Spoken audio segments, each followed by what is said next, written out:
was a pretty tough or gritty win, wasn't it? I mean, you had to really grind in with them. The Dogs, they play a hard type of football. That's the type of team they are, so yeah.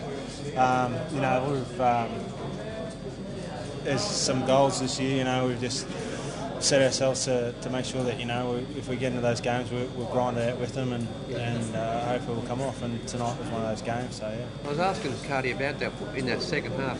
They were sort of Morley and I think Innes lifted the tempo of their game, and you sort of went with them on that, and you were able to sort of match it with them in that. You got the crowd into the game, and even yourself and big Aaron Canning come off the bench, and you made some inroads up the middle. We lacked a bit of that push last week, and just made sure that this week, we got back on board with that, and we did, when they went, we went, so it was good. Obviously it does have an effect on you with Scotty not there. Preston filled in pretty well, didn't he? To miss a player like Princey, the calibre player he is, it's can mess up the team, but then you have Preston that can fill in that spot and do just as good a job. So we're just thankful we've got Preston in the side. Yeah, but it allows also Matty Rogers to take a bit of a leadership role there too. Yeah, that's right.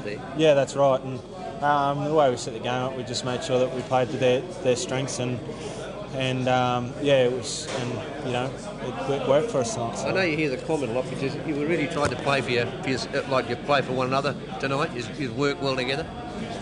Yeah, well, that's like I said before, we just made sure that was what we did in the game. We lacked that last week, so we just made sure that we went with it this week. It's nice to run on with the starting team, but you're happy the way you come off the bench?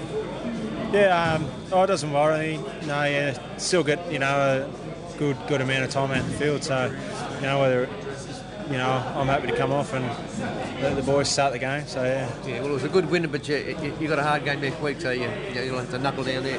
Yeah, no, the Melbourne will be even tougher. So they're one of those teams that they really do. They grind out games really well. So that's going to be a big test for us next week, and I think the boys will be looking forward to it. Yeah, way to go, back.